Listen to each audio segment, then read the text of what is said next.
Hi, John Valvano here. Today we're going to talk about SPI as a way to interface a device to the microcontroller. And in doing so, we're going to focus in on the timing aspects of that interface. And then we're going to use it to hook up a DAC. Next week in class, you're going to get a DAC chip and a analog reference chip, and I'll show you how to use those two today. The information in today's lecture is in two parts. The timing is down there in Chapter 4, and the DAC interface associated with the SPI is there in Chapter 7. All right. We've actually seen the synchronous serial port a couple of times already in this class. We saw it in your interface to your liquid crystal display where we use these pins and connected up the microcontroller to the LCD, and that interface used the SPI, or synchronous serial interface. This week in Lab 4, those of you doing the CC3100 also see this synchronous interface here using the top 4 bits of port B. But this week in Lab 5, we're going to show you how that SPI interface works, and we're going to connect it up to another port. So as you can see, the TM4C123 has up to 4 different SPI interfaces, and we're going to use SSI1 here to connect up to the DAC. All right, this is a very confusing table, and to master this table will allow you to take code written for a particular port in a particular spot and move it or change it so that it does the same operation but uses a different pin. And that'll be necessary for you to do Lab 5. In particular, we are going to show you today how to connect up a Maxim DAC to port A. But in lab, you're going to have to connect up a TI DAC here to port D. And so you're going to have to understand how this table works. So let's break it down. Okay. First, let's look at this column here. Okay. This column here is a list of all the I/O pins available on the TM4C123. All right. And then let's look at this row in this direction. And those are the different modes that those pins could be. And let's focus down onto port D bit 0. Okay? And we see that this pin could be used for multiple purposes. We've already seen that it could be used as a regular digital port, an input or an output. Right here we see it could be used as an analog to digital converter input. That's channel 7. So we could have used it for that. And then it could have been the clock, the synchronous clock for SSI3. But what we're going to use it for in this lab is we're going to use it for SSI1 clock. Okay? It could also have been an I2C pin. It could have been a PWM pin. It could have been another PWM pin. It could have been a timer pin. And so there are up to 16 different choices that one could have to select what that pin does. And that choice, that selection, is done here. Okay? So since there are 16 choices, that's a 4-bit field. And so we will see that we will write a 4-bit 2 to certain pins in the P control register. And that's what's going to select that pin to become an SSI. And so we will see we'll be writing 2s to the register, the port D register for P control. All right, so this is an important table. You can see it's here in Chapter 2, but it's used throughout the book and throughout the class. All right, here's a block diagram of what we're up to in Lab 5. We start with the microcontroller with your software, and we're going to use this synchronous serial interface to connect the DAC up. And we're going to have 3 pins for this interface. It's synchronous, which means it will send the clock. And this is the master, which will drive the clock. And this is the slave, which will listen to the clock.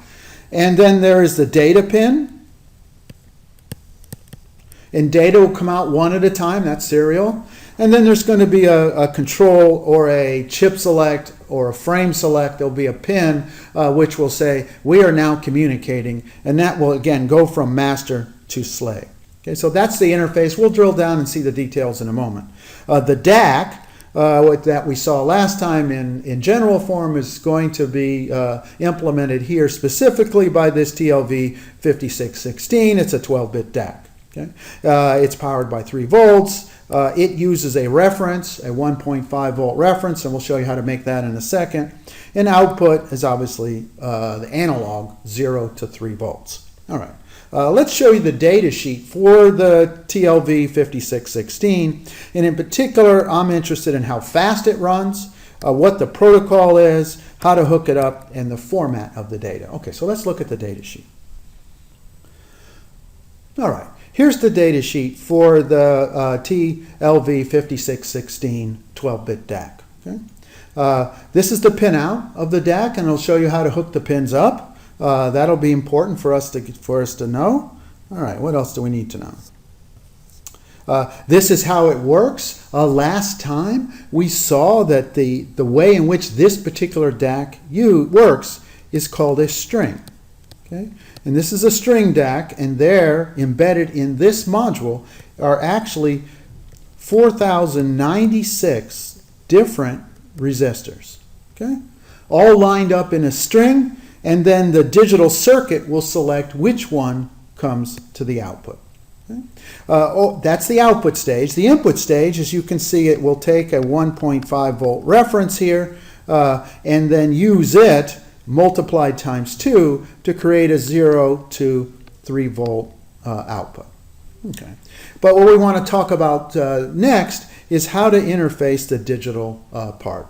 It turns out we're going to ground the chip select, and we're going to use the frame select to turn it on. The clock comes in and the data comes in. Okay, so that's the basic idea of how this DAC is going to work. So let's look at how fast it works next. So we scroll down and we look for speed. Okay, I'm looking for speed. Inputs, reference input, dynamic, digital output. That's the dynamic digital input timing. Okay. And so there's a couple of ways to look at speed. We can do it the easy way and just look at this parameter right there. This parameter says that the clock must be low for 25 nanoseconds and it must be high for 25 nanoseconds. And so 25 plus 25 is 50 nanoseconds, and that correlates to a 20 megahertz clock. Okay? So we know that we're going to have to run the clock slower than 20 megahertz. There are 2 parameters that are really important in the timing, okay? And we'll see them in the next slide, but they are called the setup time and the hold time. And so we're going to need to remember these 2 numbers. The setup time is 8 nanoseconds and the hold time is 5 nanoseconds. The setup time is the time before the clock that the data must be valid, and the hold time is the time after the clock the data must continue to be valid. So remember those 2 numbers, 8 nanoseconds and 5 nanoseconds. All right, what else do we need to know? We need to know the format. Okay, let's zoom in here and look at the basic idea of how this works. The basic idea of a synchronous interface is it's going to use the clock, okay? It's going to use the clock here to latch that data in. And you remember that this setup time is 8 nanoseconds and the hold time is 5 nanoseconds. Okay? And so that tells you that on the falling edge of this clock, the data must be valid within 8 nanoseconds before, up to that same clock plus 5 nanoseconds. So this is the interval during which the data must be valid. Okay? So this is called the data required interval. Okay?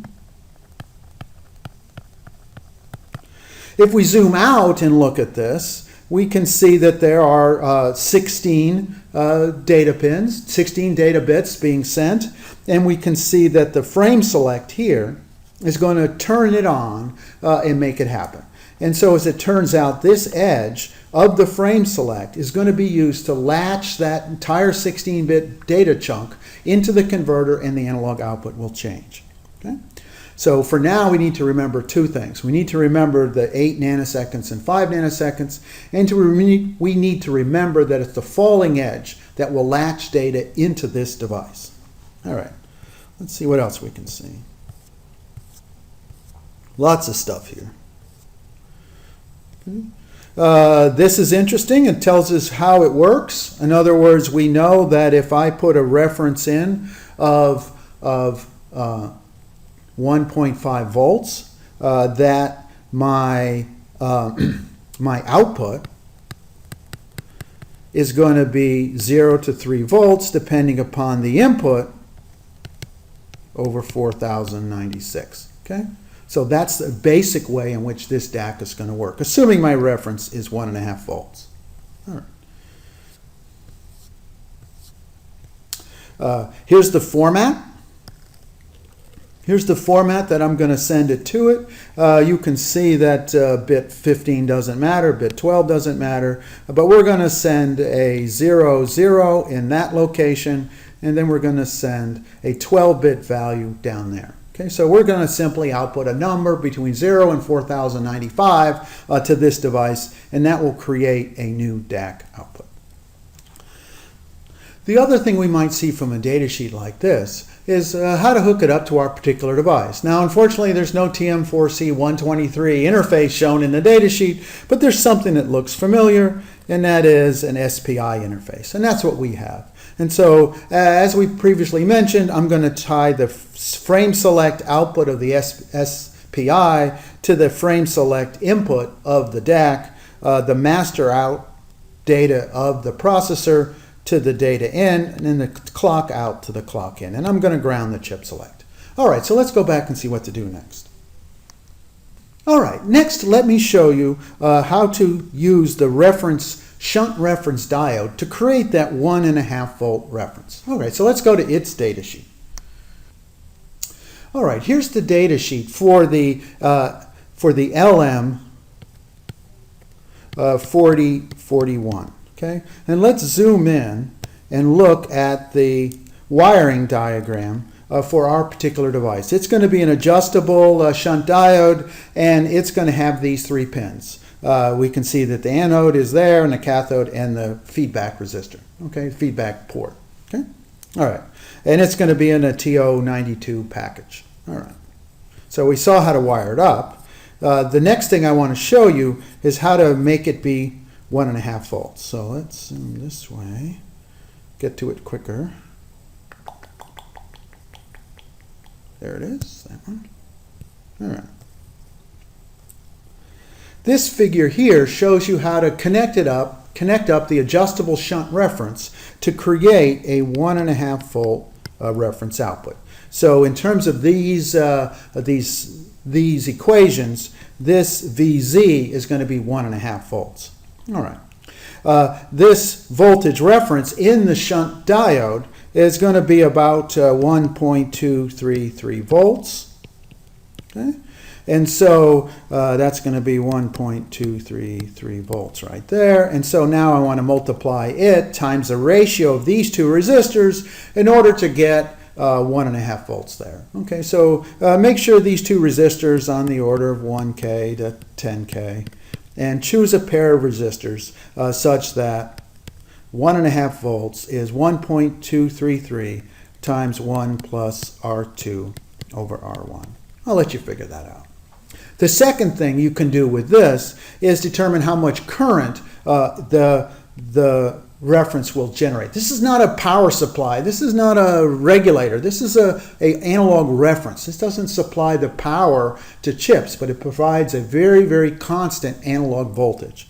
But it needs a little bit of current, the DAC does. And so the amount of current that I'm going to be able to generate here, assuming this is 3.3 volts, is simply going to be the maximum current that this could generate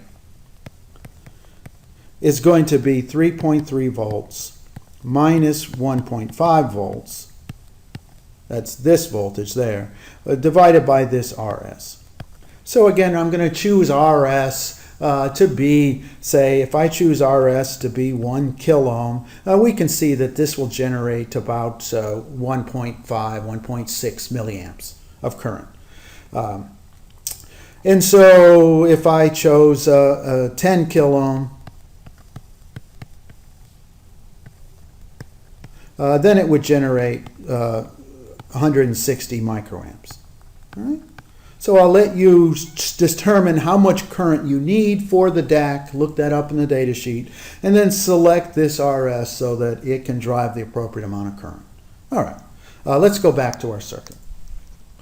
All right, so I've shown you the DAC and I've shown you the reference, and we were going to do this chip in a later lecture. So let's go on.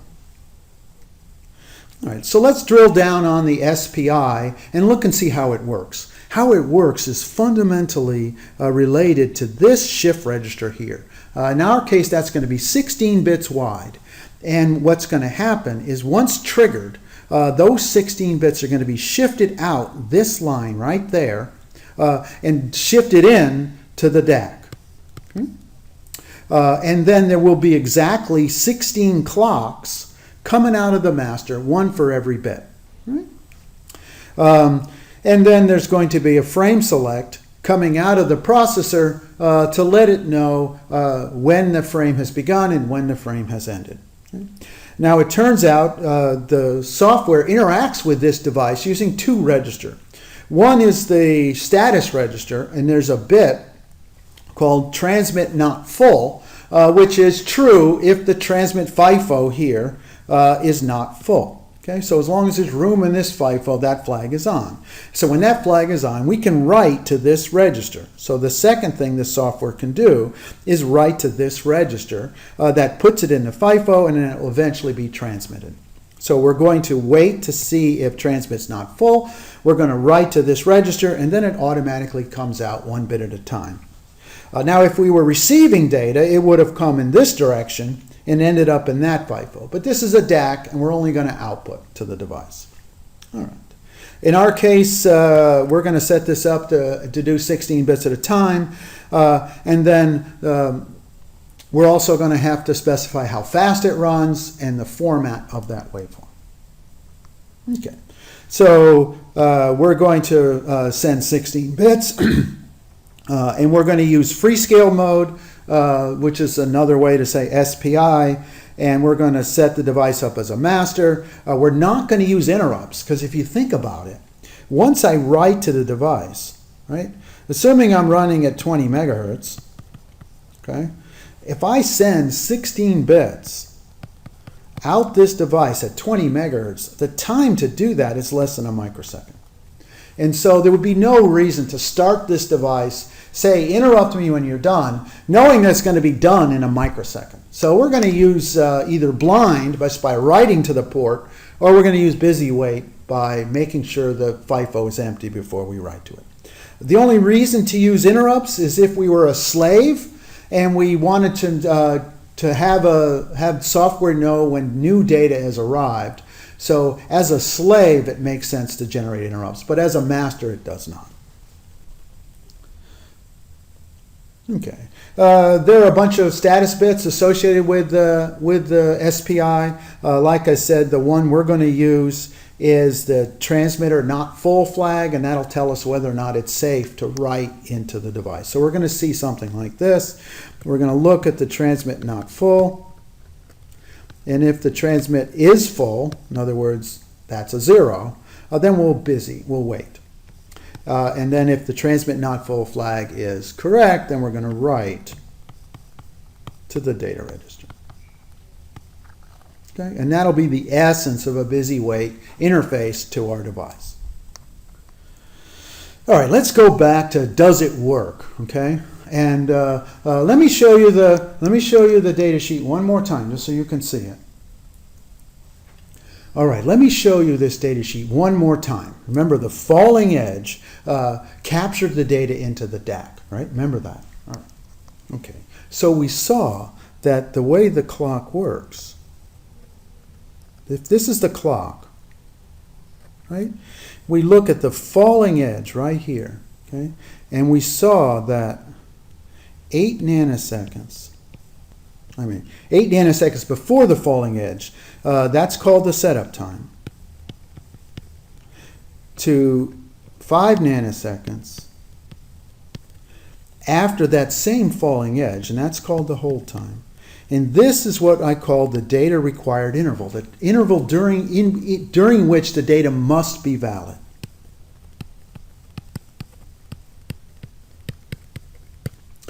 And in order for this to work, what's going to happen is the processor is going to need to change its output on the rising edge. Right? So if every rising edge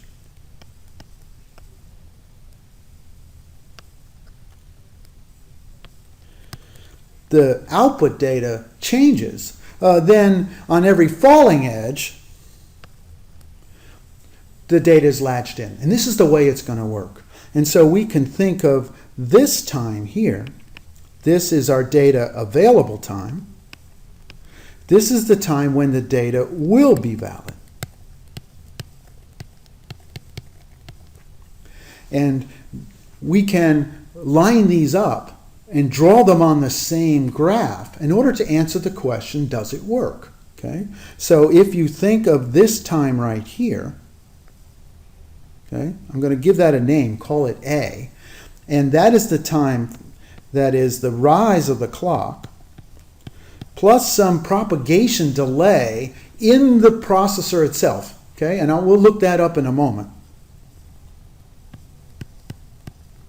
Okay, and it's going to be valid all the way to the next edge, right? If I label this time rise of the clock, right? And then this time here is going to be the rise of the clock plus the period. Okay? And so we can, and we'll call this time D, and this is A, and this is D. Right? And I can calculate them as actual numbers, okay? And define exactly when the data will be valid. And then right underneath, I can say the falling edge of the clock minus the setup time in nanoseconds to the falling edge of the clock plus the hold time. Okay? And so this set of inequalities, if I label this time B, what I need to have is I need to have A less than or equal to B. In other words, I need to have the rise of the clock plus this delay to be less than the fall of the clock minus 8. Okay? And the difference between the rise and the fall of the clock is indeed a half a period. And so now I can simply look at the delay has to be less than or equal to 1/2 the period minus 8. And it's this inequality is where they got the 25 nanoseconds in order to make this work. All right? So again, the essence of does it work is does the time when it is available overlap completely the time when it's required. Okay? And in a similar way, this time C has to be less than or equal to this time D. Okay? So these are the two things we have to guarantee in order for it to work. A bunch of examples in the book. Have at it to see if you can't figure all this out. It's really important. Okay. This is the timing of the processor itself, and this is not the mode that we used. If you remember the mode that we need the clock to go here. So our clock is going to be upside down from this one. Okay? And so we're going to see that the rising edge of the clock is going to cause the data to change. And this term here from the data sheet of the TM4C123 was that parameter delay that I used in the last slide. Okay? And so we see that the data will be valid from the rise of the clock plus S5 and up until a period later plus another S5. Okay? And the required time is going to be the setup time of the DAC, which we saw to be 8 nanoseconds, from that falling edge of the clock to 5 nanoseconds after that same fall. So again, for our interface, it'll look just like this, except the clock will be the other direction. These are all the modes, and so these are called the Freescale modes or the SPI modes, and we're going to look for, right? We're going to look for a protocol where the rising edge of the clock causes the data output to change. And we can see right here, here's one, right? You see right there, the rising edge causes the data to change. But here's the second one. The rising edge causes the data to change. Okay? So the rising edge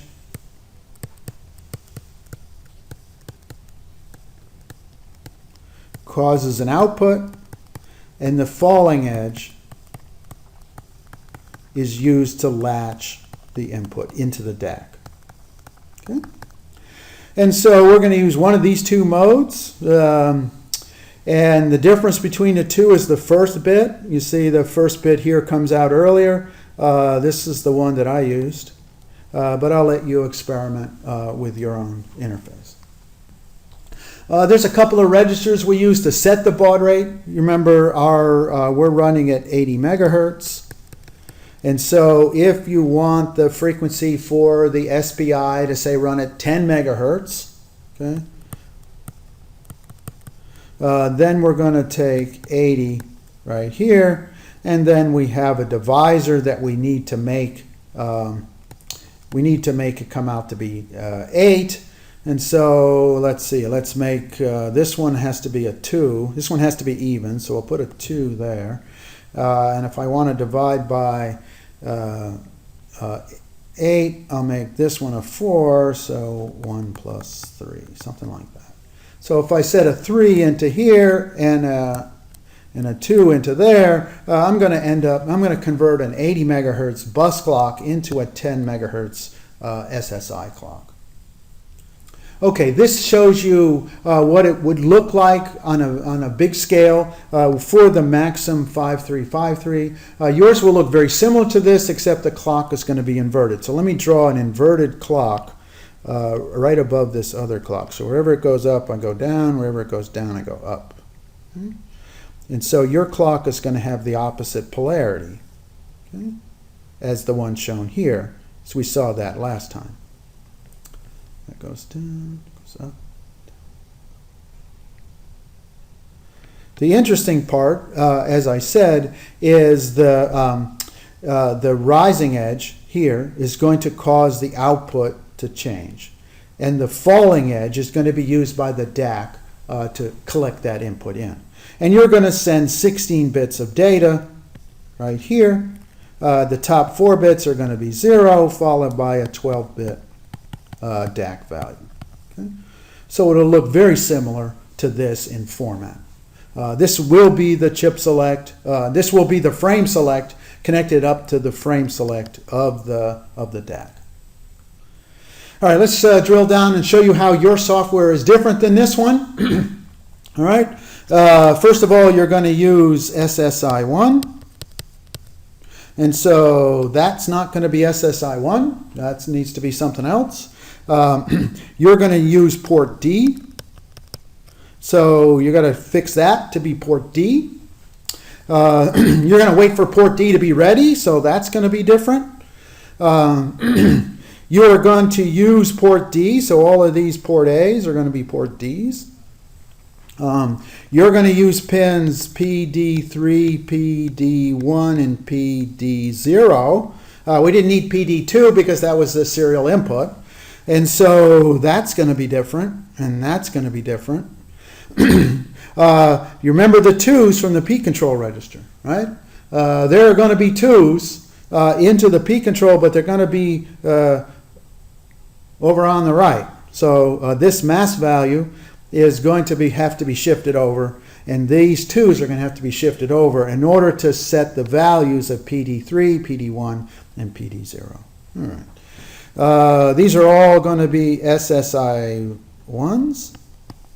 Okay. We talked about the clock last time, and so we can decide how fast to run. This is showing you at 8 megahertz. I showed you at 10 megahertz on the other one. This is going to be different. We're not going to use that mode. That we need to use a mode that flips the clock bit, so I'll let you look that up. But that's not going to be right, although we are using 16-bit mode, and that is the initial value. Okay. So it'll look like this in general, but we're going to have to morph pretty much every line a little bit just to make it work for this other port. All right, let's show you how easy it is to work. This is how we're going to make this happen. This interrupt is going to be on the order of 20 microseconds to 50 microseconds. This is going to be a very fast periodic interrupt, which means we don't have a lot of time. And so you don't get a lot of time, and so you're only going to do one thing, and that one thing is to output to the DAC. Okay? It turns out if it takes a microsecond to output to the DAC, and we do it every 20 microseconds, I will know for a fact that this FIFO will not ever fill. So if I put data in every 20 and I take it out every 1, it's going to be empty. And so it turns out I'm going to skip this line. I just skipped it just to run a little bit faster. The second thing I did to make my thing run faster is I got rid of the function and just implemented this as a macro. And that macro simply wrote the digital value out to the port. Obviously that's going to be SSI 1 to correct that output. And so this is how we're going to make the sound. We're going to output one data point and then come back and output a different data point a certain time later. All right. In summary, what have we learned? We've learned that this synchronous system, okay, has a clock. Okay, the clock is actually transmitted.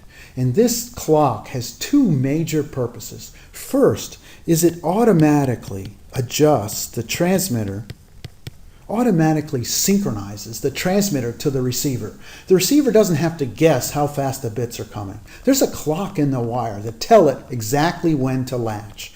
And because there is a clock, this thing will run very fast. Okay? Along the way, to decide how fast we could run, we looked at some timing analysis and two particular parameters that we saw, and that was this issue of the setup and hold. And so if you saw something as basic as a D flip-flop, okay, and there was a clock associated with it, we see that that a clock is used to store data into that flip-flop. And the time before the clock that the data must be valid is called the setup. And the time after that same edge that the data must continue to be valid up until is called the hold. And these two times defined a must be valid, okay? And that's what we called our data required interval. And as long as we had the data available during that required interval, the system would work. And then we interfaced a particular DAC. We interfaced the MAX 5353. You got to do the TLV of 5616, but they're very, very similar, and there's just a few adjustments. All right. For more information, in the book, Chapter 4 and Chapter 7. All right. Next time, we're going to talk about how to create music and go from there.